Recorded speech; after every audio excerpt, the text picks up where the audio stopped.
What's up, guys? Oni here, coming to you with the 5.4 Prop Paladin updates.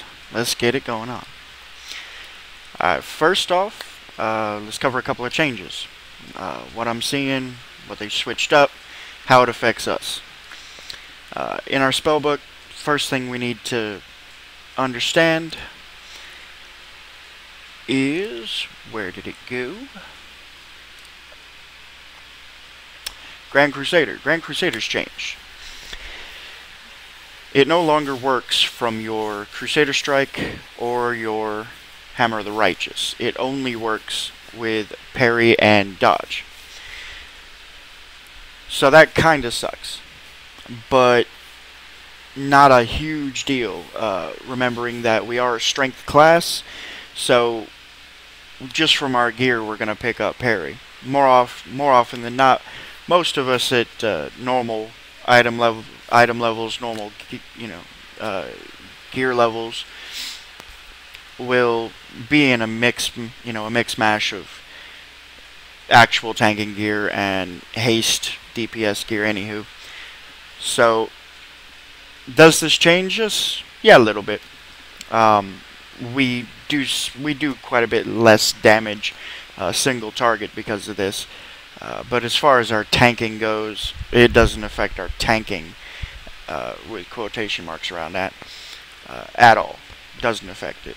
We're still monsters. So don't sweat that too much. Yeah, you're gonna lose a little DPS. Just tell your DPSers to pick it up. Really, that's their job. Other than that, as far as most of this goes, not a whole lot of changes in the spellbook. Talents, glyphs, a lot of changes there. I would like to point out, Sanctity of Battle has not changed. So our mantra still hasn't really changed. And let's get to that. We'll start off first with the talents. There's a little bit of a twist. But I'll just re-go over these real quick with you. Speed of Light. My personal preference, as in all talents, it's personal preference. I'm just going to try and show you the ones that work for me, that keep me alive and keep my healers happy. Movement speed increase, just whatever it fancies you. I find that when I need on-demand speed, I need it now, and Speed of Light gives that to me. Fist of Justice. I would like to point out there is a change. We no longer have Burden of Guilt. It is now changed to Evil is a Point of View, and it allows your turn evil to also affect humanoids and beasts.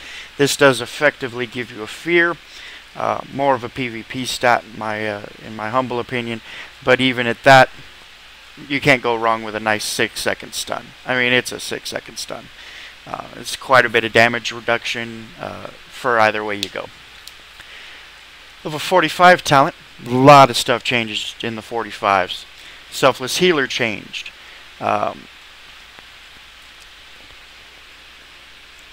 Not so much that I'm willing to take it, but from what I have read on WoW forums in the patch notes, Selfless Healer does actually work off of your Bastion procs, Bastion stacks, so there may be some room for that. Not my opinion. Sacred Shield has changed to be utter dog shit for the Protection Paladin. You can write down whatever comment you'd like, but it's dog shit. We'll call it, just to be fair, 18k every 5 seconds is still a waste of time. It was a waste of time in 5.3. It's a waste of time now. Why? I mean, unless you're tanking, some level 60 boss, or some level 60 anything at 90, Sacred Shield is not going to be your friend. At lower level, maybe more useful. At higher level, it got a 30% nerf. They're intending it to be used with Holy. That's what they switched it out for. That's what they want using Sacred Shield. They've said that, and it's evident here. I'm going to say it flat out. Don't use this. If you want to be any good at keeping yourself alive using your active mitigation, this is not it. It's still, as in my 5.3 guide, where I proved mathematically that Eternal Flame got you more health than Sacred Shield, it's still Eternal Flame. With all of the different buffs that you put into it, everything that's going on, you're getting health every I'm getting health every 2.24 seconds. I get a large incoming boom.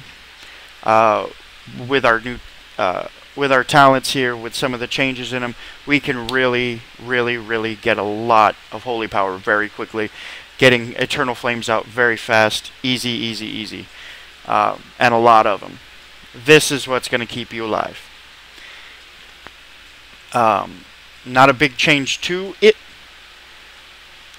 Does pump out a little more healing for me, I found, and I'll demonstrate that once again for you guys in my combat log in this guide. Level 60. I did change over from Hand of Purity at this one. Hand of Purity is still a wonderful talent. It's still a 10% damage reduction every 30 seconds. But with the change to Unbreakable Spirit, I just had to pick it up. Divine Shield, Divine Protection, and Lay on Hands at half cooldown is just it was too much for me to ignore. I mean, we're talking 30-second cooldown on Divine Protection, so Divine Protection effectively can take the place of your Hand of Purity. And with that being the case, we didn't need Hand of Purity anymore. It's 20% damage reduction overall if you have it glyphed, which you should. Lay on Hands, a 5-minute cooldown. Some of these fights do last longer than 5 minutes. I haven't been into Siege yet, but that holds true in TOT. I'm sure it'll hold true in a fight or two in Siege. Next is our level 75 talent, and yeah, you notice I didn't talk about Clemency. Nobody talks about Clemency. Using your hands twice, not a big deal. I have most of the stuff I can dispel or bubble out of. I don't really see the point, or I only need to use it once. Level 75. A lot of people probably still going with Holy Avenger, just because it's on demand, and you can use it, every 2 minutes, and you can just build up your holy power very quickly, spam a lot of Shield of the Righteous. Not big for me. Anybody that watched my 5.3 guide knows I rolled Divine Purpose to get more effects with my Shield of the Righteous, so I can stack up my Bastion of Glory, so I can rock Eternal Flames in a gigantic fashion. They changed Sanctified Wrath, and they changed it in a good way. I'm going to read over this with you guys real quick. Reduces the cooldown of Judgment by 50%, and causes Judgment to generate 1 additional holy power. Avenging Wrath also increases healing received by 20%. Now, both of these are important. 50% reduction on Judgment effectively gives your Judgment spell a great deal of haste, and you can cast it very, very fast, which I'll be showing you in a moment. But getting an additional holy power, if they could have left the 50% out and just said you get 2 holy power every time you judge, 2 holy power, 1 judge, 1 Crusader strike. That's 3 holy power in 2 spells. Bang, you're in it, and that's the first 2 spells you cast. So right after you pull with your shield, bang bang, you're in 3 holy power, right into active mitigation. Solid talent right there. I recommend everybody to roll with it. You will find with your haste build, which you should be rolling still, you should still be rolling haste, you're going to find that you are going to get more holy power more consistently with Sanctified Wrath. Roll it, guys. Level 90 talents didn't change much. Still rolling Holy Prism. It's the most healing to either you or your raid, depending on how you want to rock it. I personally use it as a personal heal. I just have a little macro set up to where my Holy Prism targets me and then spreads out to do damage to everybody else. I wanted the healing on me, especially with some of these changes. Really wanted to get more and more and more healing on me, just to make sure that it didn't seem like I was taking a lot of damage to my healers, because I want them to be as bored as possible with me, so they can do what they have to do within my raid. So those are your talents. Those are my recommendations for what you should do on your 5.4 Paladin as far as talents go. Moving into glyphs.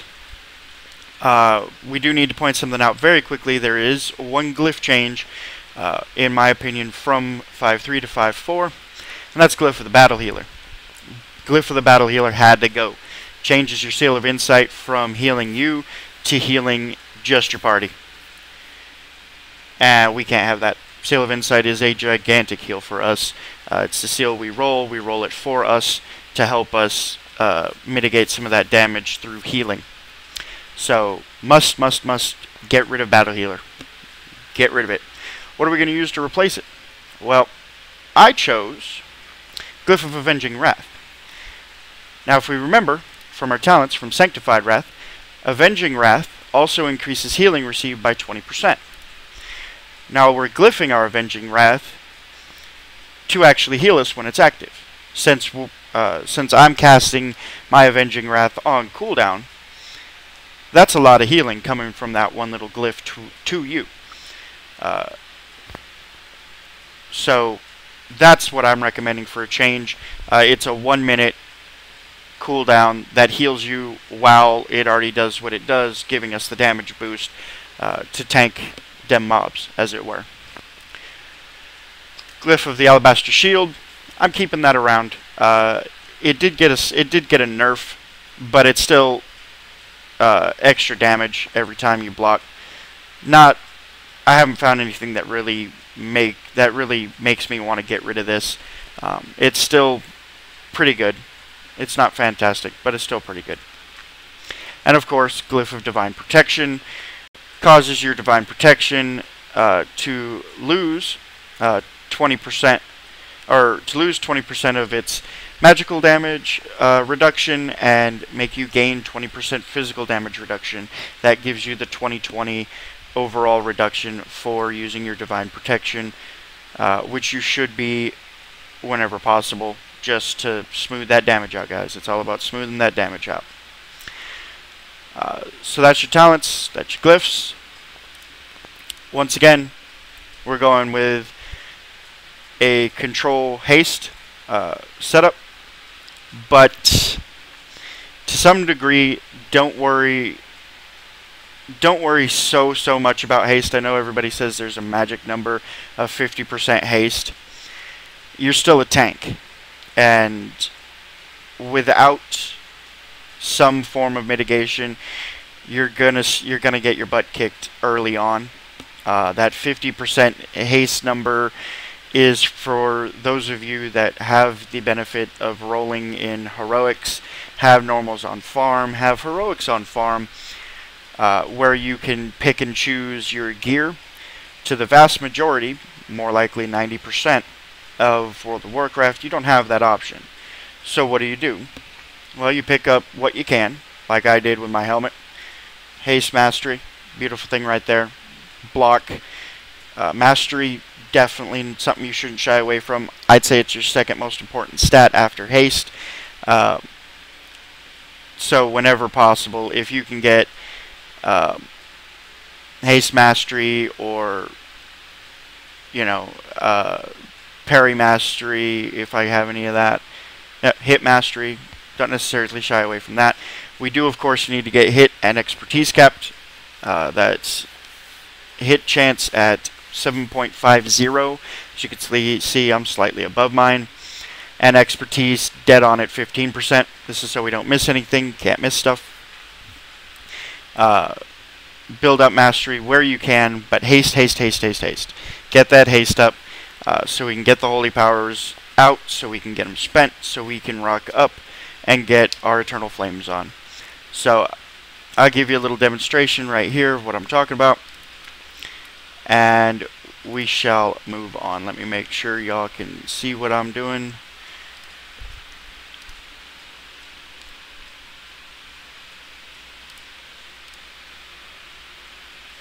Get the healing off. There we go. Alright. And we're pulling.